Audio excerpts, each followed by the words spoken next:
Assalamualaikum warahmatullahi wabarakatuh. Perkenalkan, nama saya Syafina Azhara Putri dari kelas R3G NPM 2021145000548. Saya ingin menjelaskan tentang analisis strategi marketing mix 7P Starbucks. Starbucks adalah sebuah perusahaan kopi terbesar dari Amerika Serikat yang bertempat di Seattle, Washington.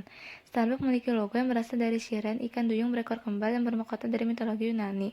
Logo ini sendiri dipilih karena nama Starbucks berasal dari cerita Kapten Ahab yang berpetualang di lautan lepas, sehingga pemilihan Siren ini dirasa tepat dan ada keterkaitannya. Starbucks pertama kali berdiri pada tanggal 30 Mei 1971 Pick Place Market di Seattle, Washington. Pada tahun 1995, Starbucks mulai menyajikan frappuccino dan minuman kopi blended dan juga mengenalkan es krim Starbucks.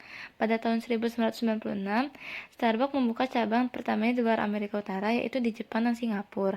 Pada tahun 2000, Starbucks mengenalkan kategori-kategori minum kopinya yang sudah melalui proses fair trade dan seleksi organik.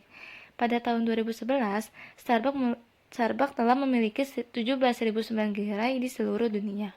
Berikut penjelasan dari masing-masing 7P. Yang pertama ada produk. Starbucks dikenal karena produk kopinya mendunia dan memiliki rasa kopi yang sama di setiap gerai yang ada di Indonesia. Pada dasarnya, Starbucks mementingkan rasa kopi yang mereka buat harus sama bagi setiap pelanggan di setiap gerai.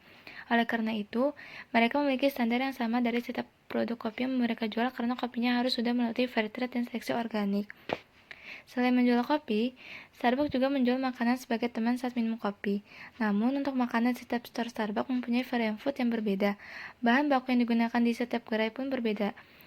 Namun, resep dan rasanya harus memenuhi standar setiap gerai yang ada di Indonesia untuk memastikan bahwa makanan tersebut mempunyai cita rasa yang memuaskan di lidah penikmatnya. Berikut adalah menu produk yang ada di Starbucks. Yang kedua ada price. Starbucks menjual produk makanan dan minuman. Kita tahu betul bahwa Starbucks selalu memberikan yang terbaik untuk pelanggan. Untuk memuaskan pelanggan sendiri, Starbucks menggunakan bahan baku yang memiliki standar tinggi yang harus melewati beberapa proses, yaitu ada proses fair trade dan seleksi organik, agar mendapatkan kualitas kopi yang bagus dan menghasilkan cita rasa kopi yang enak dan nikmat.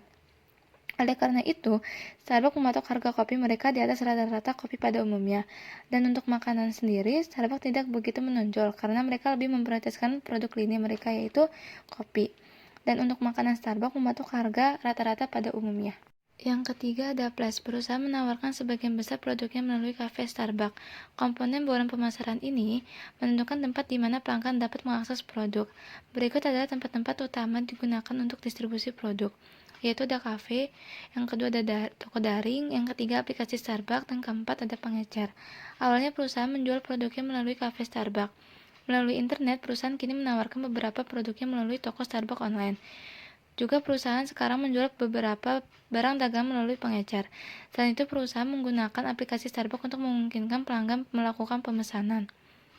Bagian bauran pemesanan Starbucks ini menunjukkan bagaimana perusahaan beradaptasi dengan perubahan waktu, teknologi, dan kondisi pasar. Yang keempat ada promotion. Starbucks sering melakukan promosi untuk menarik perhatian pelanggan. Biasanya, promosi yang dilakukan sendiri terdiri dari promosi yang diterapkan untuk semua gerai.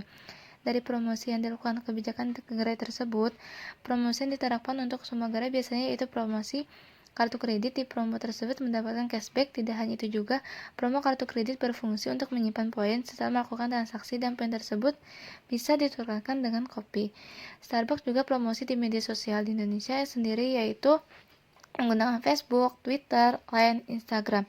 Di aplikasi Line, Starbucks memberikan informasi promo yang sedang berjalan, dan juga di aplikasi ini mendapatkan gift voucher 50% jika kita mendapatkan official Line Starbucks. Dan juga promo yang dilakukan kebijakan negara itu sendiri, yaitu promosi dan bentuk membuat cafe corner yang merupakan bentuk menarik pelanggan dengan menata furniture berhubungan dengan kopi. Yang kelima ada people. Starbucks memiliki dua divisi dalam bagian pekerjaan, yaitu barista dan manajemen toko. Barista itu sendiri dibagi menjadi dua bagian, yaitu barista full time dan barista part time.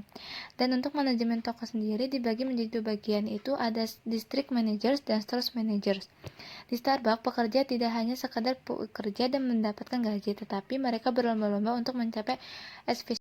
Yang keenam ada proses. Ketika karyawan melayani pelanggannya di Starbucks, prosedur yang digunakan yaitu ketika pelanggan memesan kopi di kasir, kasir menulis pesanan di komputer, lalu ditotal jumlah pesanannya dan dibayar. Setelah itu, Lalu dibuatkan pesanannya dan ditulis nama pelanggan di gelas. Setelah selesai, pelanggan akan dipanggil namanya untuk mengambil pesanannya yang telah dipesan. Yang ketujuh ada physical evidence. Starbucks menggunakan aliran coffee coast yang dimana desain di dalam gerai cenderung memiliki warna gelap seperti warna kayu atau warna kopi. Untuk kursi dan meja, Starbucks menggunakan kayu dan lampu-lampu yang digantung dan adanya aroma kopi yang sangat khas yang membuat pelanggan rileks dan nyaman saat duduk menikmati kopi di gerai Starbucks. Nah, itulah analisis marketing Mix 7P dari produk Starbucks. Terima kasih, sekian. Wassalamualaikum warahmatullahi wabarakatuh.